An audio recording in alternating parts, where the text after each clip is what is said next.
Hello friends, welcome to another video of classical poetry. In this series of Paradise Lost, we'll be discussing some important questions from exam point of view. And in this video, we'll discuss speeches of Saturn in Paradise Lost, Book 1. So these are very important speeches in Paradise Lost, Book 1. We'll analyze his speeches. So let's begin the video. Saturn addresses. So this is some introduction. You already know about Paradise Lost, written by John Milton, and the crux of his speeches led to only fact that which is rebellion against God, and speeches of Satan are key source of portrayal his character, his art of oratory, being the leader of rebels and uncrowded monarch of hell, describe his character quite clearly. Yes, we'll also see character analysis of Satan.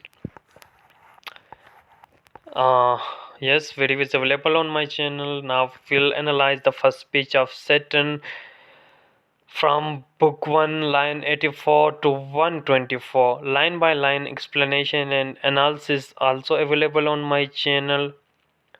Better you watch that video to make your comprehension more clear, concepts more clear. First speech, we'll see that in his first speech he's talking to Beelzebub, who is second in command, a devil, fallen angel. He uses sentimental words and sympathizes with fallen angels with the help of bold words. We'll see his leadership qualities, his speaking skills, or rhetoric skills, you can say. And Satan has still not acknowledged his defeat, as his pride does not let him do so, and Satan still not give up on the idea to wage a war against God, his enemy, and he's trying to win the loyalty of his fallen fellow angels. And he says that didn't outshine my rays thou bright, and he tried to motivate his followers again. And Satan shows no sign of repentance, even though he lost all his outer shine. And in hell, it's a disgusting place. There is no hope, no light, only suffering. Endless suffering is there. And he says that all is not lost. See his courage. All is not lost, which shows that he is up to something grand to vent his anger though through. And Satan, through his words portrayal his unflinching mindset to take revenge, and he abhors the decision of God and call it a tyranny. He calls God address with a tyranny, and in this poem we'll see that he didn't address God by his name. God, he used different terms, sometimes tyranny, sometimes his or hateful words for God. And God is creator and uses power to throw us down on this disgusting place that is hell, and give us endless punishment. And second speech, line 1, it's in line 156 to 191. So he replied to Beelzebub address, so Beelzebub who suggests that they should corrupt the creatures of God. And he Satan, keeping his composure, and replies in the way to remove all the doubts, as he found his fellows in doubt, disgust, dejected. So now he is trying his best to bring hope, to motivate them to rebel again, to stand again, to rebel to the God. And he says that to be weak is miserable, doing or suffering. And he says that to be weak is miserable, and we are not weak, we do not lose hope, we just stay firm and build our courage and hope again, will stood again, and will make his deeds ineffective, and will find more means of evil, and make more people do wrong, and spread evil all over his creations, and so that they suffer. And so this become a purpose of our life, to spread the evil. So to describe, what say, to ruin the plan, God's plan. And and instead of surrendering, let us explain how to offend Lord. Okay, and Satan uses his words in order to influx his rivalry. He can gain the trust of his second in command, Beelzebub. And in his third speech occurs in line 242 to 270 in book 1. And Satan starts up emotionally by saying that the brain, the soul, the climb, asserting that he, who was an archangel, high rank angel in heaven, lost his seat now in deepness of hell. Satan is misguided because he thinks that he is equal to God in everything. His pride, his jealousy led him to this hell. And according to Satan, it's about your mind being in the right direction, which can make you feel at ease or uncomfortable. A really important line can make a heaven of hell and hell of heaven. It describes the state of mind of Satan, that he is still not accepting the fact that he is in hell, and further he is doing this because God has granted him free will, and he calls himself free from almighty hands. And he said that it's part of our fate. To him, fate is something different which is beyond God.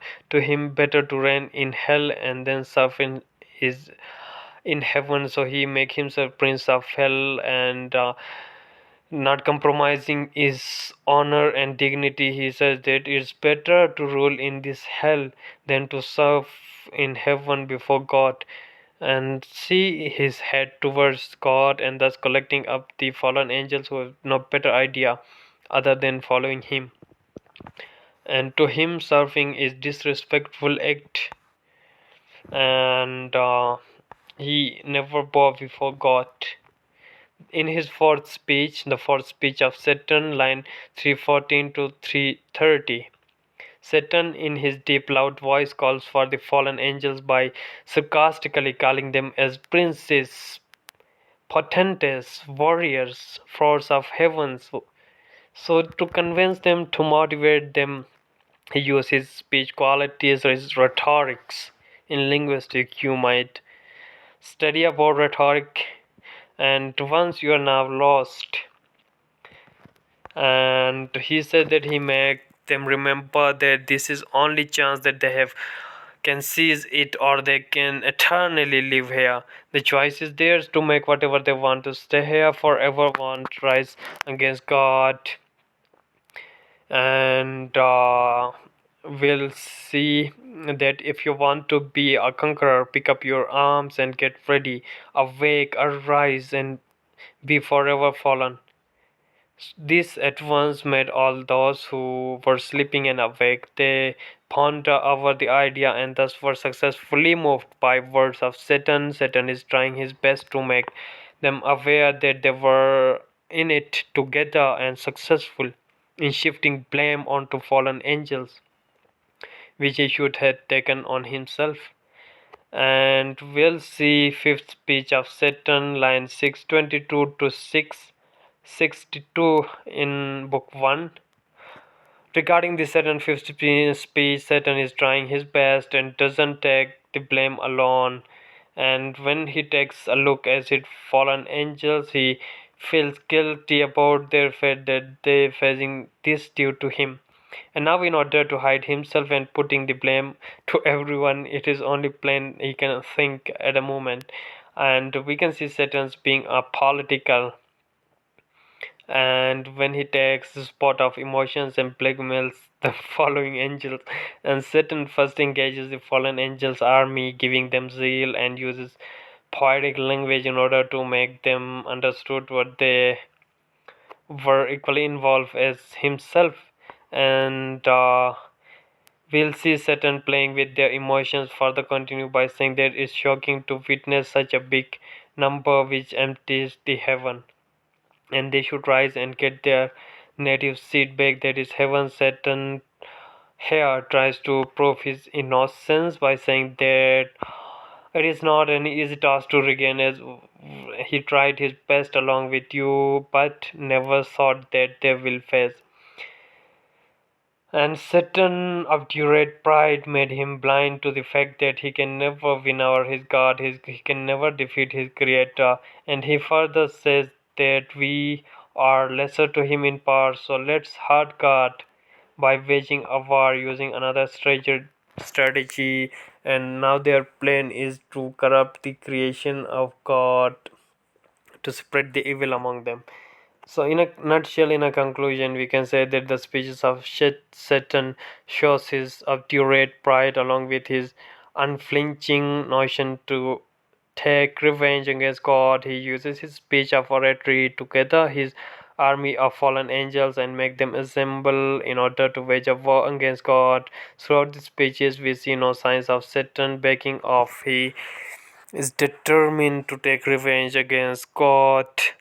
That's all. Hope you understand. Notes are in the description. If you have queries, ask me in comment section or follow my page.